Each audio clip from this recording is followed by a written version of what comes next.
In the previous few lectures, we have been talking about techniques to determine molar mass of polymers. So, we have talked about how to measure the number average molar mass using membrane osmometry. We have also discussed in detail how static light scattering can be used for weight average molar mass measurements. In today's lecture, we will conclude our discussion of molar mass determination of polymers, and today we will focus on viscosity average molar mass, its determination using frictional properties of polymer solutions, and we will also briefly talk about the determination of entire molar mass distribution of polymers, and for that we will specifically focus on the most common technique used for determining molar mass distribution, and that is gel permeation chromatography. So, an overview of today's lecture is as shown here. We will start off by discussing frictional properties of dilute polymer solutions, and we will introduce the idea of intrinsic viscosity of such polymer solutions. Then we will see how an equation known as the Mark-Huggins-Sakurada equation can be used to relate the intrinsic viscosity of polymer solutions to the molar mass of the polymer.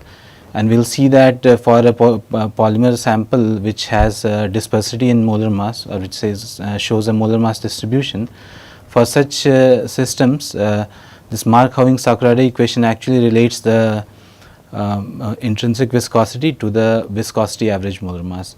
And finally, we will discuss a couple of other mathematical equations related to what is called dilute solution viscometry, and these are Huggins and Kramer's equations. And these equations, we will see how these equations can be used to determine the intrinsic viscosity of dilute polymer solutions. And once we have that information, then from there, using the Mark-Huggins-Sakurada equation, one can get the molar mass of such polymers, or the viscosity average molar mass of such polymer samples.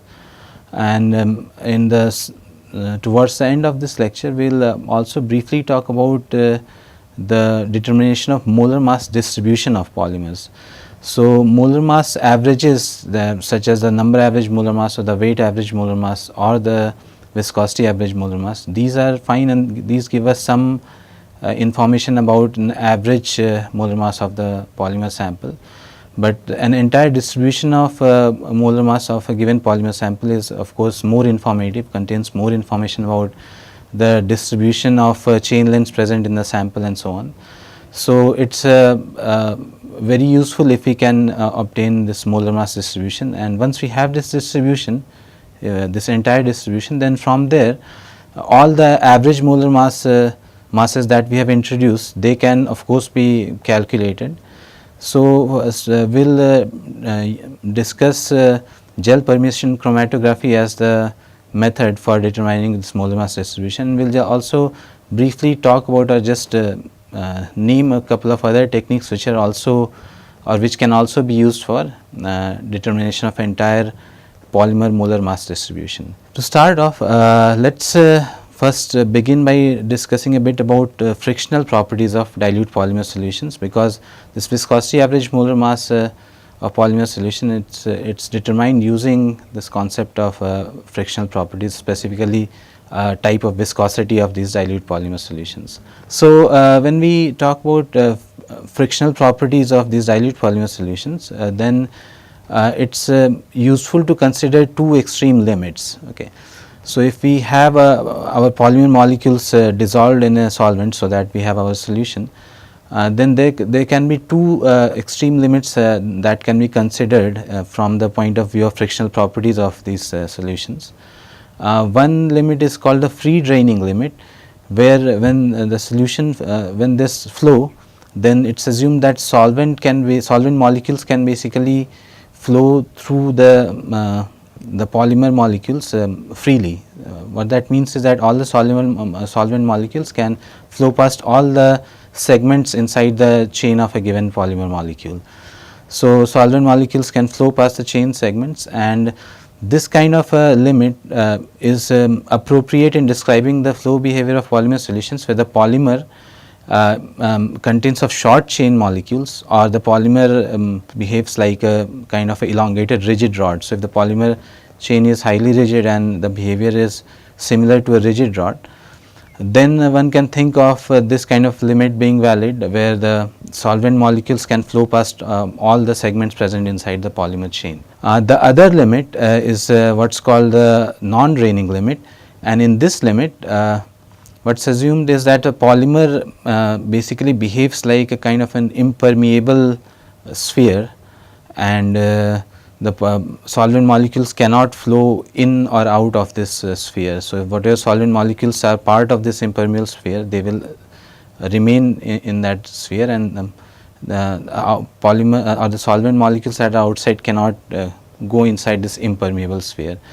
So, such a kind of description is useful if we are considering flexible polymer chains which exist in the form of random coils in the solution typically.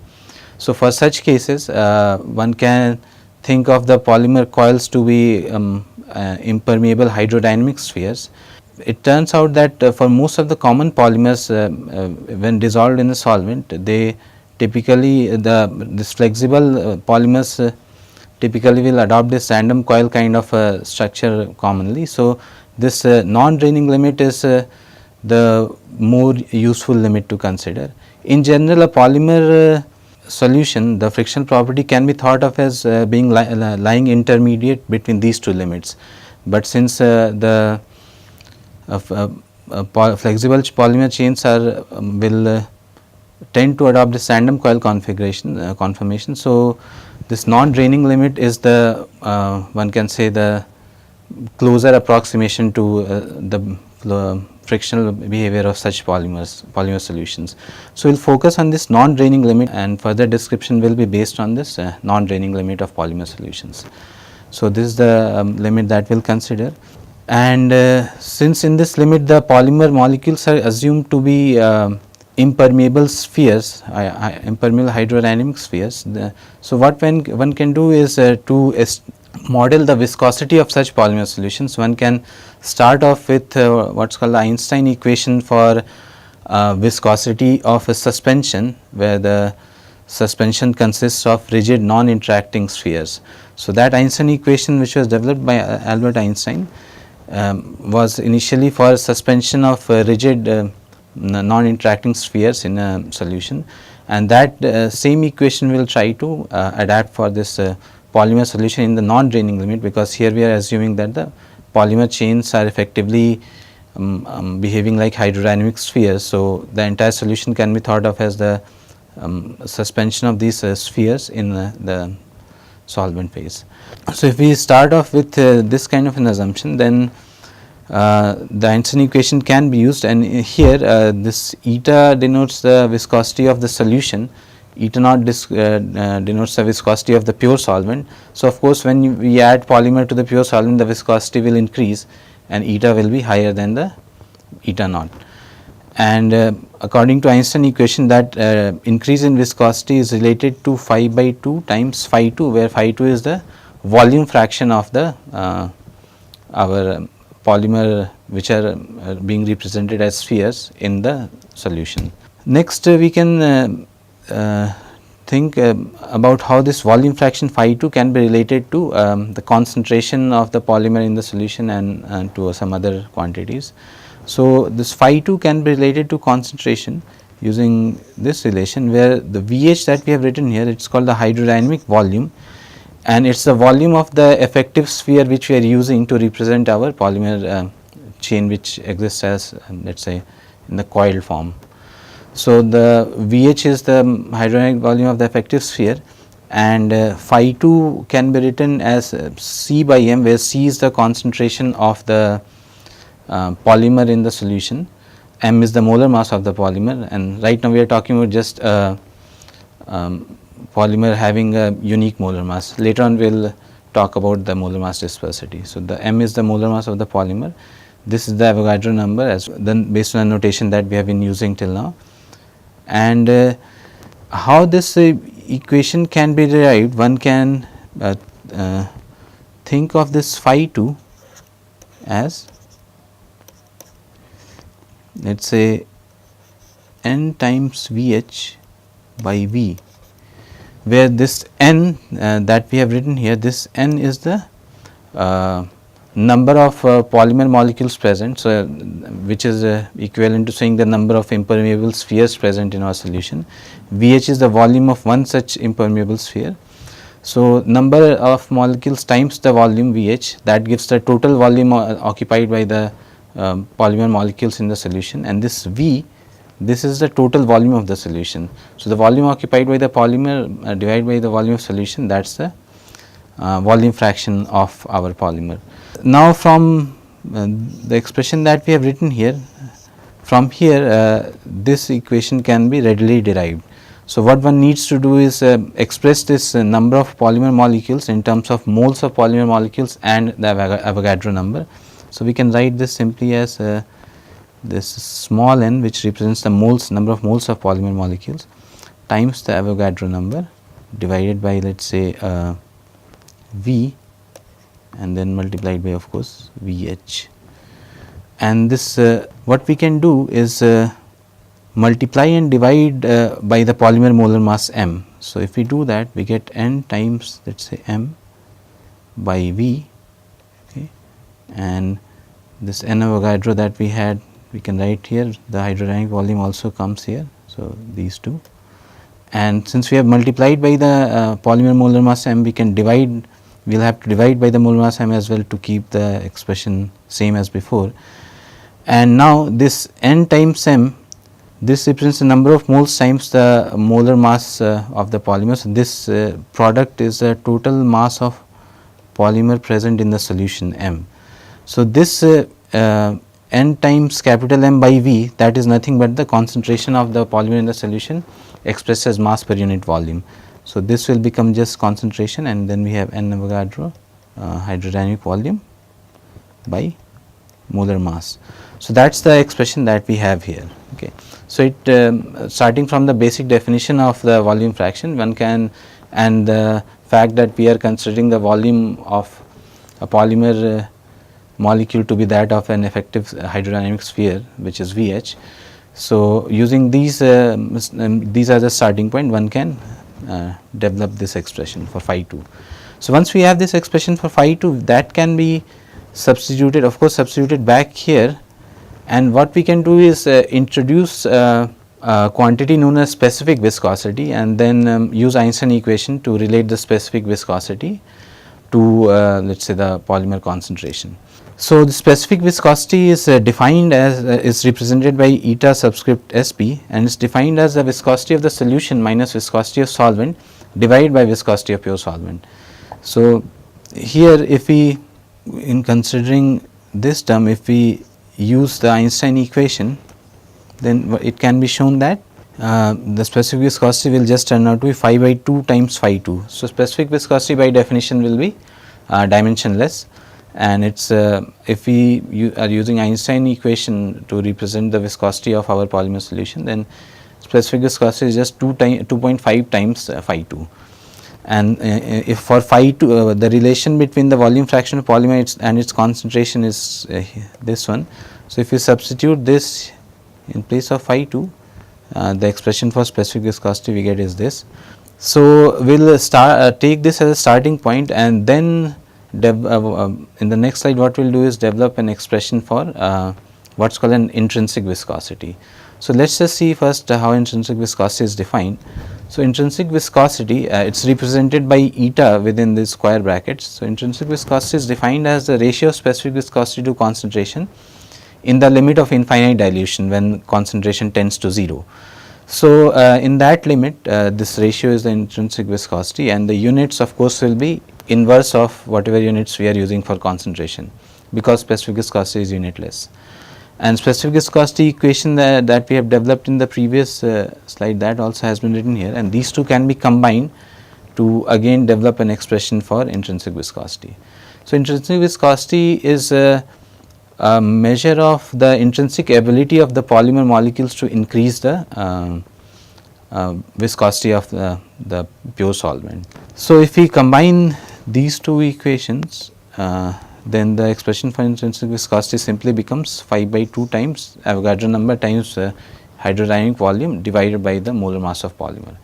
And if we rearrange this equation, what we get is that the hydrodynamic volume is equivalently equal to 2 by 5 times intrinsic viscosity times molar mass of polymer divided by the Avogadro number. So, what this equation tells us is that the hydrodynamic volume of this polymer molecule, that is proportional to this product eta in square brackets times m, which is the product of intrinsic viscosity times the molar mass. So, the hydrodynamic volume again is proportional to the product of intrinsic viscosity times the molar mass of the polymer, and we will use this proportionality later on in today's lecture when we talk about determination of molar mass distribution of polymers using gel permeation chromatography. So, it is important to take note of this proportionality. Now, let us go back again to this equation and let us see if we can develop this further. So, for further development, what we can do is express the hydrodynamic volume in terms of the radius of gyration of our polymer molecules. So, if we consider the polymer molecules being present in a solution as a solution, then depending on how good the interaction between the polymer molecule and the solvent molecules are, the polymer molecule can be in an expanded state, or if the interactions are not that weak, then the molecule might tend to just adopt its unperturbed dimension. So, these are things that we have discussed earlier when we were talking about the conformation of real polymer chains. And the concept of this expansion parameter alpha that was discussed earlier, we are again using that here, and what we are saying is that if the polymer is present in the solution phase, then its effective radius is assumed to be proportional or equivalent to this expansion parameter times the radius of gyration of that polymer molecule. And the value of the expansion parameter of course will depend on how good the solvent is for the polymer. So, in very good solvents, expansion parameter can have values much higher than 1.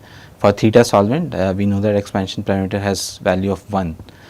So, in any case, if we consider this expansion parameter multiplied by the radius of gyration to be a measure of the effective radius of this hydrodynamic sphere that we have, then we can say the hydrodynamic volume is proportional to the cube of this quantity. So, raised to the power 3 here. So, now if we substitute this proportionality for VH in the expression for intrinsic viscosity, then so the VH that we have, we are substituting it here, and we note that this VH is just proportional to this. So, there of course is a proportionality constant that relates the VH to this quantity. So, if we do that, then the proportionality constant that relates VH to this quantity here, as well as this phi by 2 term and the Avogadro number, all these are combined together into this proportionality constant, which is phi s naught, and the remaining terms, the alpha eta, which is expansion parameter, the radius of gyrations here, the molar mass. So, all those things will remain in this expression. So, again this proportionality constant contains the phi by 2 term, the Avogadro number, as well as whatever proportionality the hydrodynamic volume has with term here. So, if we can simplify this a bit, so we have Rg square naught to the power half here, and this whole is raised to the power 3, alpha eta is also raised to the power 3. So, that we can take outside, and this Rg naught square we get raised to the power 3 by 2 here. Again, now that we have this, this constant that we have introduced, this constant typically has values of the range of 3.6 into 10 to the power 24 mole inverse, and this value is valid for what is called non-draining Gaussian polymer chains. So, if you have ideal polymer chains following the Gaussian statistics in terms of the end-to-end distance distribution, then, and also if the chains are assumed to be non-draining, then this value for this proportionality constant phi s naught is obtained. Next, let us again develop this expression further. So, this is what we had at the end of the previous slide. What we can do is multiply and divide this expression by square root of m, So what we get is that this m in the denominator we can take inside this bracket whole raised to the power 3 by 2, and then to account for that extra m to the power half in the denominator here, we will have to multiply that by square root of m here as well. This is the expression that we have for intrinsic viscosity, and now let us see how we can simplify this further. So, let us focus on this ratio of this radius of gyration and m, okay, the molar mass of the polymer. So, this radius of gyration, it turns out it's proportional to the number of segments present, or the square of the radius of gyration, that is proportional to the average radius of gyration is proportional to the number of segments present in the polymer chain. So, if x is the number of segments present in the polymer chain, then this Rg naught square will be proportional to x. And since the number of segments present in the polymer chain will of course be proportional to the molar mass of the polymer chain. So, and the proportionality will be linear. So, what we can say is that this the ratio here Rg naught square by m, that is also that will also pretty much be a constant. Okay. So, what we are saying is that this Rg naught square is known to be proportional to the number of segments in the polymer chain, and the number of segments is proportional to the molar mass. So, the Rg naught square is directly proportional to m, and there is a linear proportionality constant involved there. So, the ratio of Rg naught square by m, that will also effectively be a constant. So, what we can do is this term that we have here, this whole term, if as this is also a constant, so that we can also combine with this phi s naught here to come up with another effective constant for this expression. So, as we said, this ratio here, ratio 3 by 2, since that is a constant, that can be combined with this phi s naught, and we can write an effective constant k theta in place of these two together. And so, the intrinsic viscosity just becomes k theta multiplied by the expansion parameter alpha eta to the power 3, again multiplied by m to the power half. So, this equation is referred to as the Flory-Fox equation. So, the Flory-Fox equation relates the intrinsic viscosity to the molar mass of the polymer present in the solution. But we see that this expansion parameter is also present here, okay, and a proportionality constant k theta. So, if we consider let us say the case of a theta solvent. So, in that case we know that the expansion parameter is 1, and this intrinsic viscosity will simply be equal to k theta times m to the power half, right. So, we see that for theta solvent the proportionality of between is direct between the intrinsic viscosity and square root of the molar mass. Similarly, for highly expanded polymer chains with flexible polymer chains, so which will be the case where we have a very good solvent. So, the polymer chains like the solvent molecules and they are in a highly expanded state. So, for such a case, it is known that this expansion parameter alpha eta, that is proportional to x to the power 1 by 10, where x is again the number of segments present in the polymer chain. So, and since the number of segments is again directly proportional to molar mass, so this expansion parameter for highly expanded chain is actually directly proportional to m to the power 1 over 10, and since it is raised to the power 3 here. So, this for such a case this whole term actually becomes proportional to m to the power 3 by 10, and if we combine that m to the power 3 by 10 by this square root of m here, what we get from the Flory-Fox equation for highly expanded chain is that this intrinsic viscosity is proportional to m to the power 0.8 actually.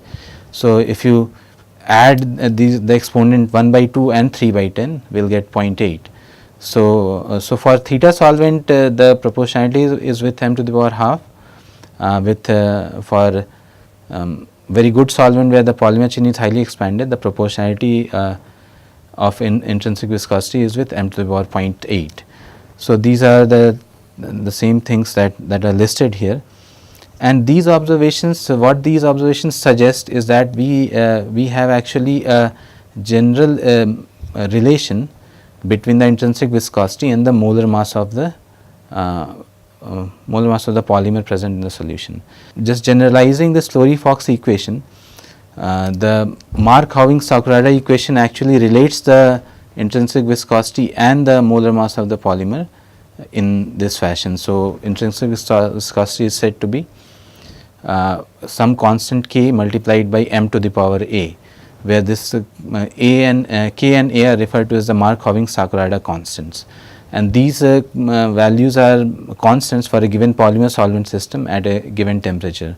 So, for some high different temperature, the value of constants might also change, but for a given polymer solvent system at a certain temperature, the value will be fixed. This Mark-Huggins-Sakurada equation is something that was originally proposed based on experimental evidence, but we saw that through theoretical arguments also we get to the Slurry-Fox equation, which also suggests a relationship between this intrinsic viscosity and molar mass of the form that we have from the Mark-Huggins-Sakurada equation.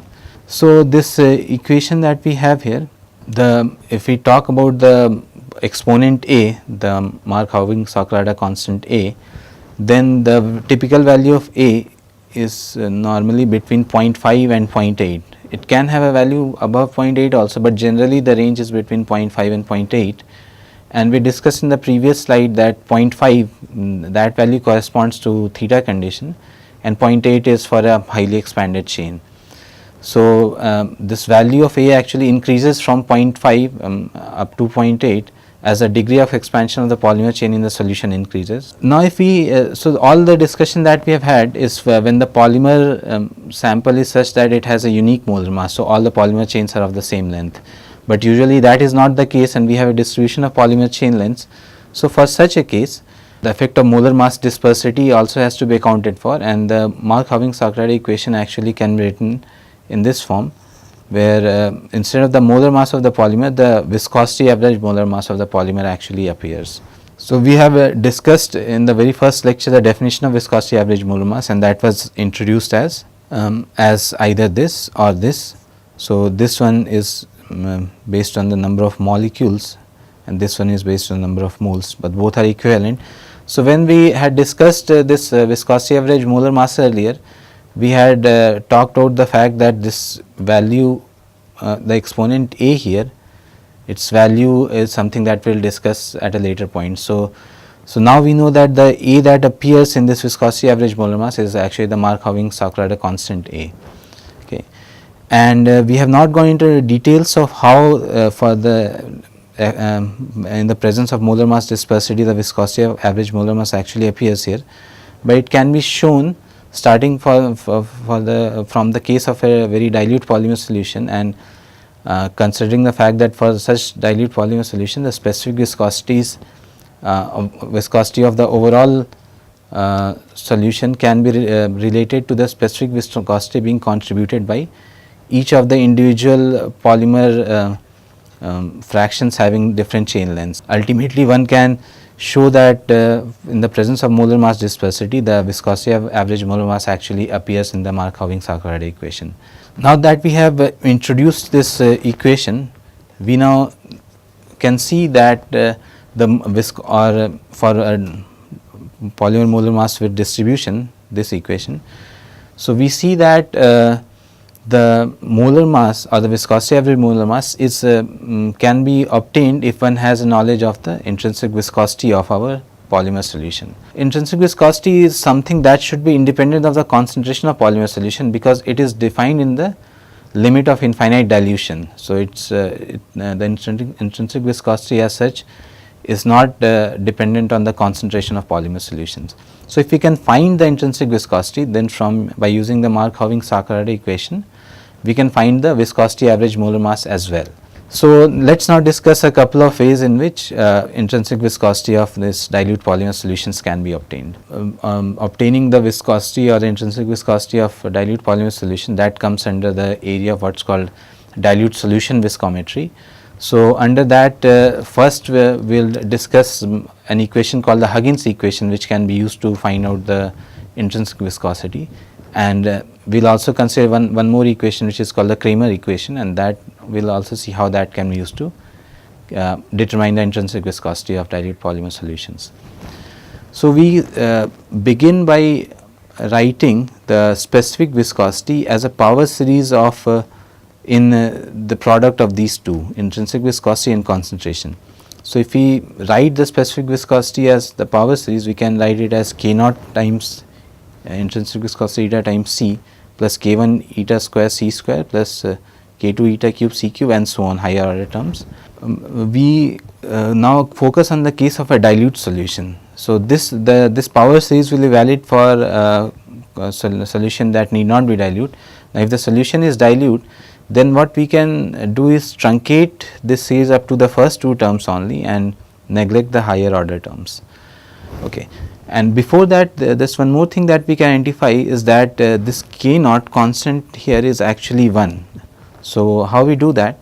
We divide both sides by this concentration C. So, left hand side becomes eta Sp by C, right hand side becomes K naught times the intrinsic viscosity plus K1 eta square 2 eta to the power 2 times C plus K2 eta cube C square plus so on.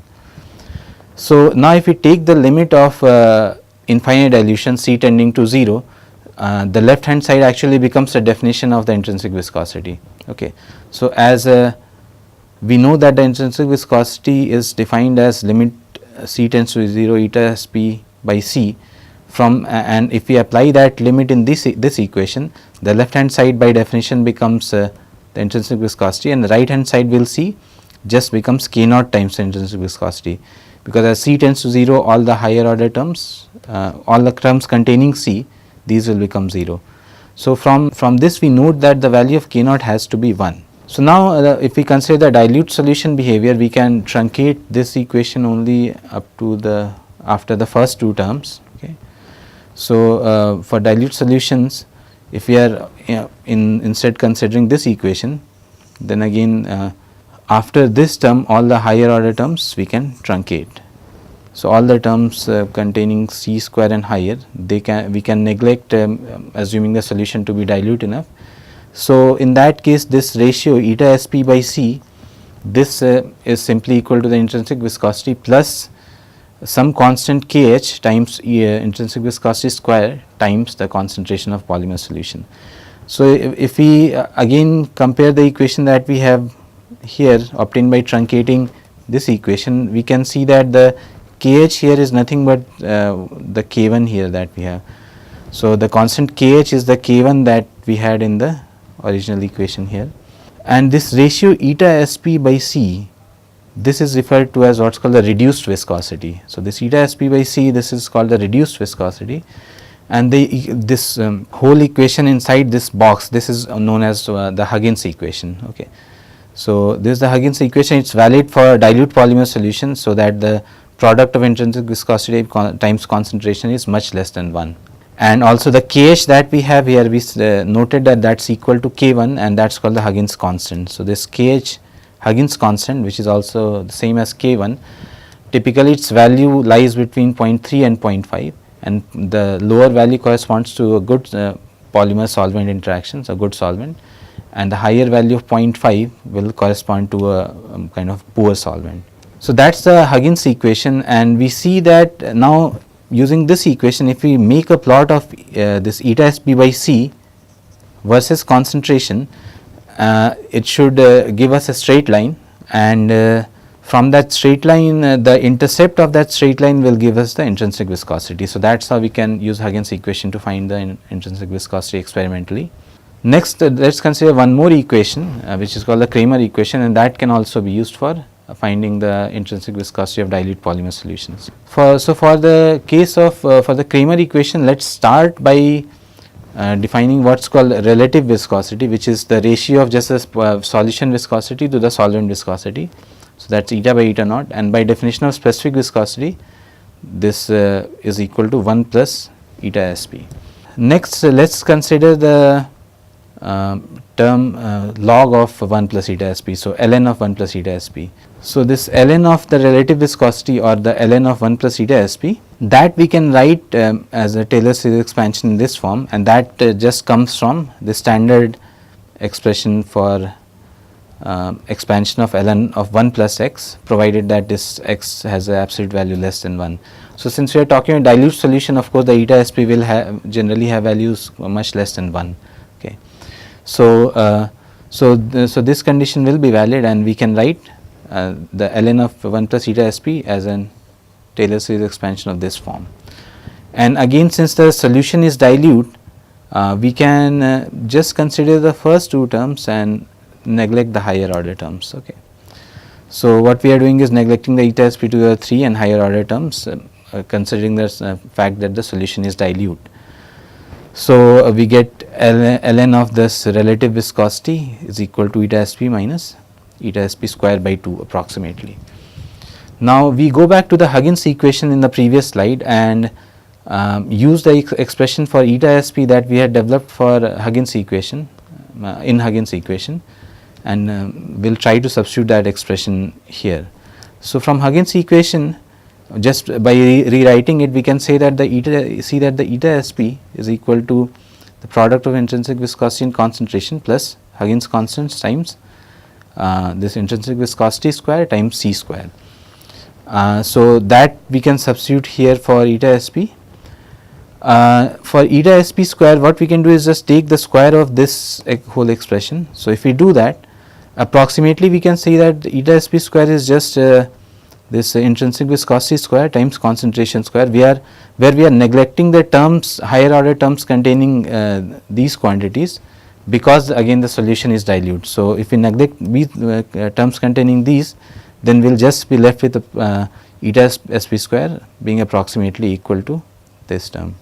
So that also we can substitute here, and when we do both these substitutions, then the expression that we have becomes this, and we see that in the this term as well as this term, this intrinsic viscosity square times concentration square, that's common, so that can be taken out, and the expression for the natural log of this relative viscosity simply becomes this. And finally we can again divide both sides by concentration. So that will give us the Kramer equation. So dividing both sides by concentration, here we will get this equation here, which is the Kramer equation. Now where this kk, which is the Kramer constant, that is nothing but kh minus half. Okay. And this ratio here, ln of eta r by c, that is referred to as the inherent viscosity of the solution. So this ratio is the inherent viscosity. This kk Kramer constant is kh minus half.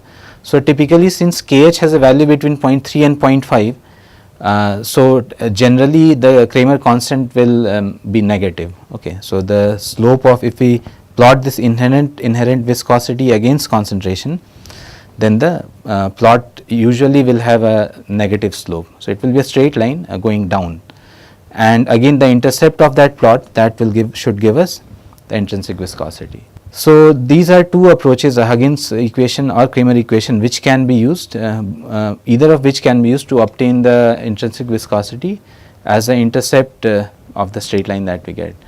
So graphically, if we want to represent that, what we can do is, let us say, experimentally one can actually obtain the specific viscosity or relative viscosity. So relative viscosity is the ratio of the solution viscosity to solvent viscosity, and experimentally the relative viscosity can be measured using instruments called viscometers. So one can have a U-tube viscometer like Oswald viscometer, or suspended level viscometer like Ubelord viscometer. So these can be used to determine the relative viscosity or the specific viscosity of a given polymer solution.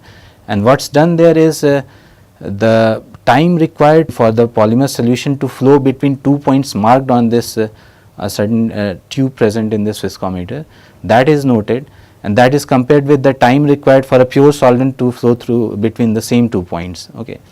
And it can be shown that if the flow is laminar using Hagen-Poisson equation, that this ratio of times required for the time of flow required for the solution and the solvent, that is equal to the ratio of the viscosity of the solvent solution and the solvent, and this viscosity ratio is nothing but the relative viscosity. So using these viscometers, one can readily find out the relative viscosity, and since specific viscosity is just relative viscosity minus 1, that can also be found out. So, for given for polymers solutions having different concentrations, the measurement of polymer specific viscosities can be made using let us say a viscometer, and then one can plot either the reduced viscosity, which is eta Sp by C. So, we can plot this eta Sp by C against the polymer concentration, and the points that we get. So, normally it will we can fit a line through the points, okay, straight line through the experimental points, and the intercept that we get. So, by Huggins equation, if we plot eta Sp by C against C, this intercept, so this intercept will correspond to the intrinsic viscosity. Okay.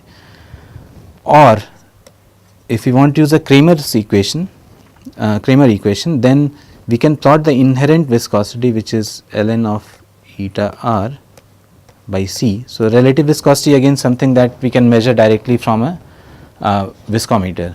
So, at different concentrations, if we do that measurement and then plot this inherent viscosity against concentration again, then one might get points that are going down, okay, in general, and if we fit a straight line through it, what will happen is that that will also show an intercept. So, the line that we have fit, it is not looking very good, but assume that it is the best fit for the experimental points that we have here. So, that will also have an intercept which will correspond to the inherent intrinsic viscosity. Okay. So, one can use either the Huggins equation or Huggins approach or the Kramer approach, and the intercept that we get, that is the intrinsic viscosity. And in general, what one can do is do a combined Huggins Kramer plot, where both eta Sp by C, or the reduced viscosity, as well as the inherent viscosity, both are plotted, and the common intercept that gives the intrinsic viscosity. Okay. So, that is how one can get the intrinsic viscosity of such dilute polymer solutions using Huggins plot or Kramer plot. And once we have this intrinsic viscosity, we can use the Mark-Howing-Sakurada approach equation to obtain the viscosity average molar mass of the polymer solution. So, till now we have discussed different techniques for measuring different types of average molar masses. Okay. Now, next what we will do is talk about a technique which can be used to get the entire molar mass distribution of a polymer sample.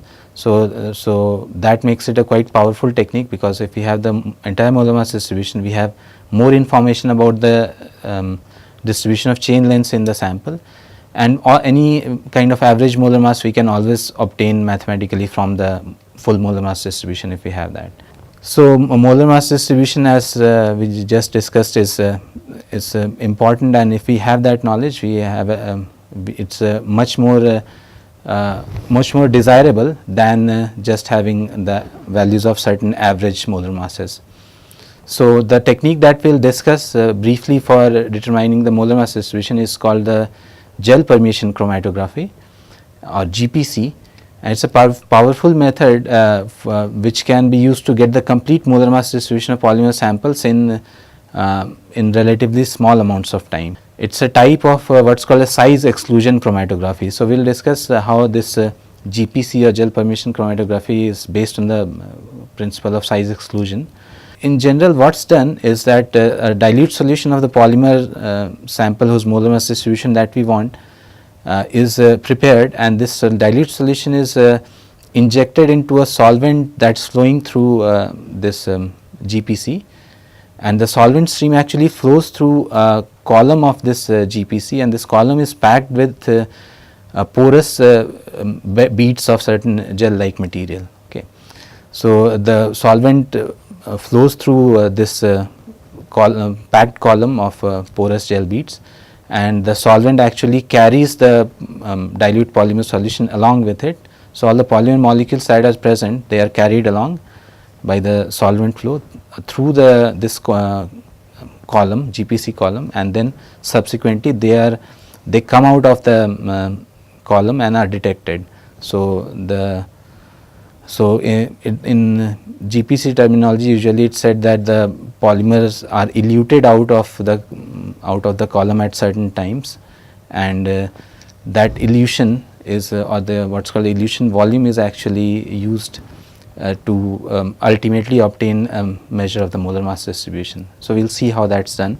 The concept of size exclusion comes into play because we have these column that is packed, the column is packed with these porous gel beads, and the small polymer molecules that we might have in the sample. So we have a polymer sample and we are assuming it has a molar mass distribution where small polymer chains as well as larger polymer chains are present. The smaller polymer chains can actually go through the pores of these porous beads. Because of their size, they can actually access the smaller pores of the porous beads. So they will spend more time moving through the pores of these porous beads, and then so ultimately they will come out at a later time compared to longer polymer chains from the column. Okay. Longer polymer chains or larger polymer chains, being larger in size, will not actually go into the smaller pores of the porous beads that we have. So the largest polymer chains actually might not go into most of the pores of the porous beads, and they will just come out of the column without taking these longer flow paths. So so usually what happens is the larger polymer chains come out first or are eluted out first of the column, and and subsequently the next larger polymer chain and so on will come out. So the larger polymer chains having smaller flow paths, because they cannot go inside all the pores of the porous beads, will come out first, and the smallest polymer chains will have the longest flow paths because they can go into the very small size pores of the beads as well. So they will spend more time in there and they will take a longer flow path, and they will come out or will be eluted out later.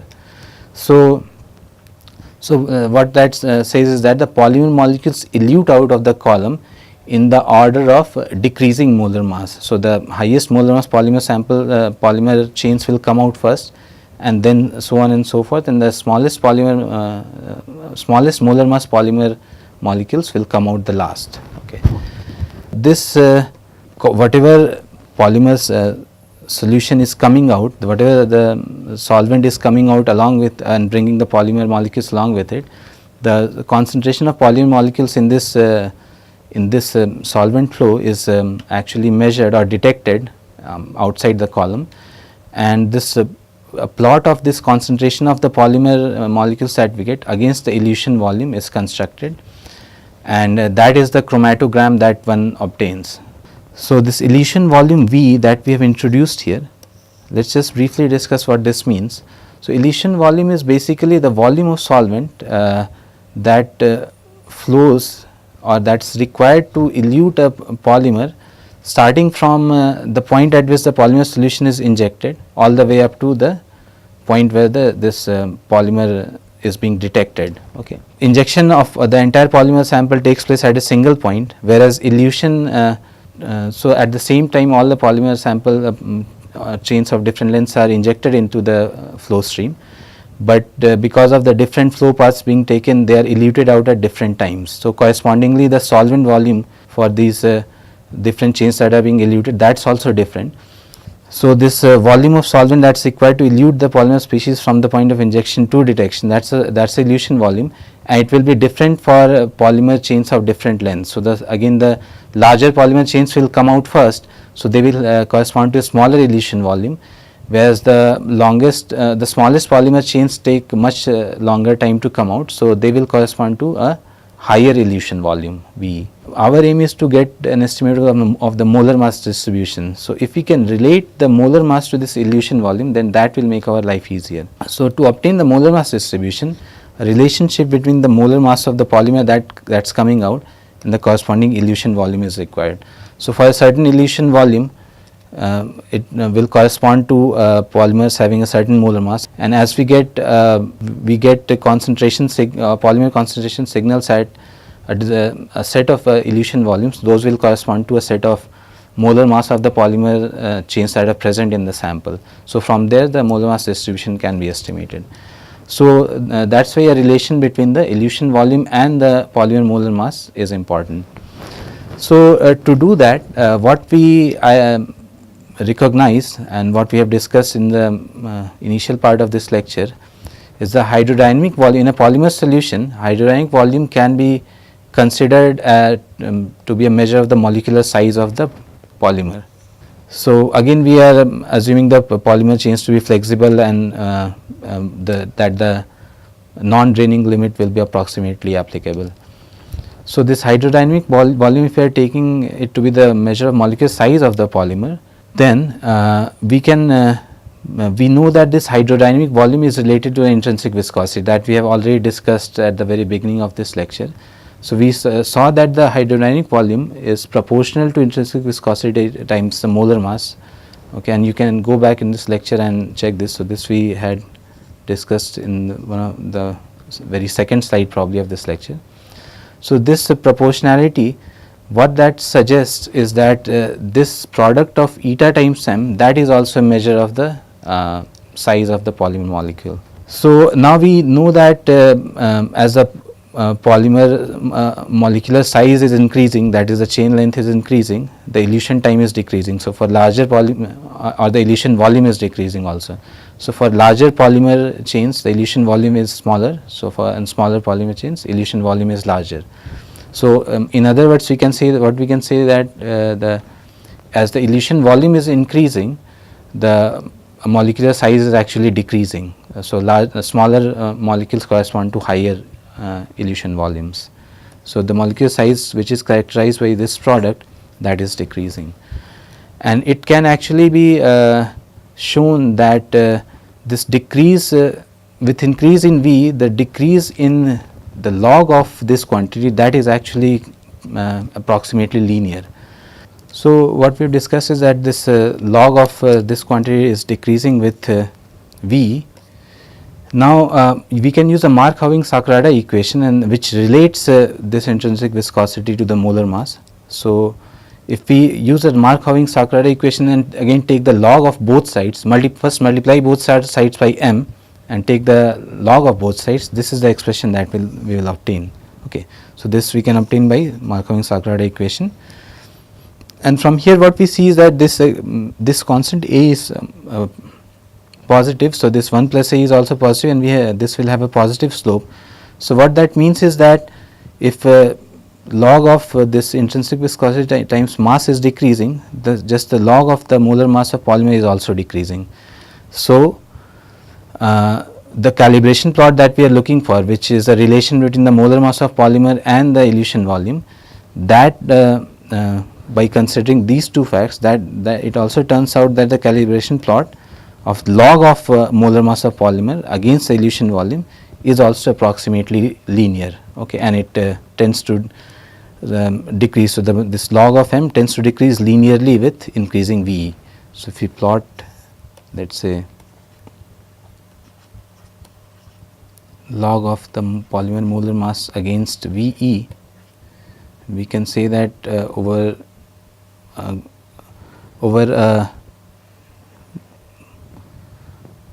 a good range of V, the behavior will be linearly decreasing between log m and V. So, this is the kind of calibration plot that we can obtain, and it will relate the elution volumes that we get to the corresponding molar mass of the polymer that is coming out or being eluted out. Okay. But so, this is all fine, but one issue with this is that for any given polymer, the calibration plot that we have obtained here will be different. So, if we have a different polymer, then the entire calibration plot will change, because the corresponding for different polymers the Mark-Huggins-Sakurada constants K and A, these are different. So, the plot of log m versus V, this will actually be different for different polymers, and of course, if we are using a different solvent and different type of columns, then that also will change the nature of the calibration plot. So, if we could have a kind of a calibration plot which between two quantities which did not vary with the polymer being used, then that would be nice, because that will allow us to have a kind of a universal calibration between elution volume and something that is a measure of molar mass. So, that idea actually that idea, which is that of universal calibration, that we can explore a bit further by noting that the plot of this log of intrinsic viscosity times m that we have seen already discussed, that against V this plot is approximately linear and decreasing, and it turns out that since this is just a measure of the size of the polymer molecule, it is independent of the specific polymer being used. Okay. So, a plot of this quantity versus V, that is independent of the polymer being used, and it shows a decreasing linear trend with increasing VE. So, this kind of a plot is referred to as a universal calibration plot. So, if we again let us say draw something like this, where we have log of intrinsic viscosity times m against VE, then it turns out that if we do this plot for different polymers, the points corresponding to different polymers actually lie on this, all the different polymers show this decreasing, similar decreasing behavior with VE. Okay. So, this plot of log of intrinsic viscosity times m against V is called the universal calibration plot, and what we will see is that such a plot, if such a plot is valid, then that can be used to determine the molar mass of an unknown polymer sample if we know the molar mass of some standard polymer sample. Okay. So, we again start with this Huggins Sakurada equation, and let us say for a given elution volume VE, okay, let us say that the subscript S here denotes the some standard polymer for which the molar mass is known. So, for a given elution volume VE, the molar mass of this standard polymer MS is known to us. So, that has been measured using again GPC and that is known to us, and the Huggins Sakurada equation for this standard Ks and As are also known. Now, at the same elution volume VE, what this universal calibration concept says is that this product eta times m is basically the same. Okay. So, for two different polymers, if the elution volume is same, then the product of eta times m is the same, because that basically corresponds to the same size of the polymer chain that is being considered, or the same hydrodynamic volume. So, using Huggins Sakurada equation, this k times m to the power a plus 1, that is nothing but this eta times m. So, what the universal calibration concept says is that for even two different polymers, this quantity k times m to the power a plus 1, that will be the same, and for a standard, if these quantities are already known, then for an unknown polymer sample the mass can be obtained just by rearranging this equation in this way. So, we have rearranged the previous equation, and we get this equation here, from which the molar mass of the unknown polymer sample can be obtained, provided we know the also the Huggins Sakurada constants of our this unknown polymer sample. Okay. So, that is how this universal calibration works, and this is where we will conclude our discussion of GPC as a technique to measure the molar mass distribution. We see that it is a very powerful technique, and it allows the complete determination of entire molar mass distribution in a short amount of time. Okay. But this is not the only technique that can be used for determining the molar mass distribution. So, there are a couple of other techniques as well, which we will not go into detail, but I will just name them so that there is some familiarity that other techniques are also available for finding the molar mass distribution. So, one technique which is not usually employed these days, but traditionally in the older times this was the only technique that could be used, is fractionation. So, before the advent of GPC and other more modern techniques for finding out molar mass distribution, this fractionation was a technique that was employed, and here what was done was a given polymer solution having which might be containing polymer molecules of different sizes, it was fractionated through the use of successive phase separation. So, again we will not go into the details of how it was done, but successively by using phase separation either by changing the temperature or adding some amount of non-solvent to this solution. The system was successively phase separated, and it turns out that the polymers having larger molar mass or the larger polymer chains that phase separate first. So, in this way the entire polymer solution could be fractionated into different phases having containing polymers of different molar masses, and then the individual fractions that had been separated, their molar mass measurement could be done using one of the techniques that we have discussed earlier, like the static light scattering or osmometry. So in that way, for each individual fraction the molar mass was determined, and the entire molar mass distribution for the full sample was developed. So that's something which was very for time consuming. It's not something that's used now. So there are a couple of other more modern techniques. One is the field flow fractionation, where the polymer solution is made to flow in a certain direction and some field is applied to induce some kind of a cross flow or a perpendicular flow to the original flow direction.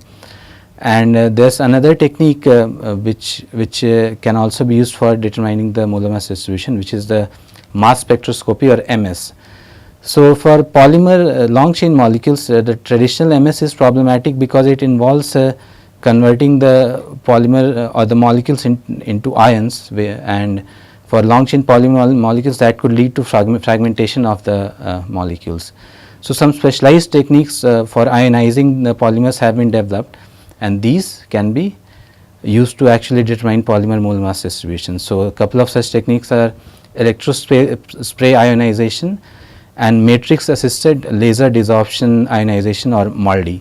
So these are also techniques that are used through which molar mass distribution can be calculated.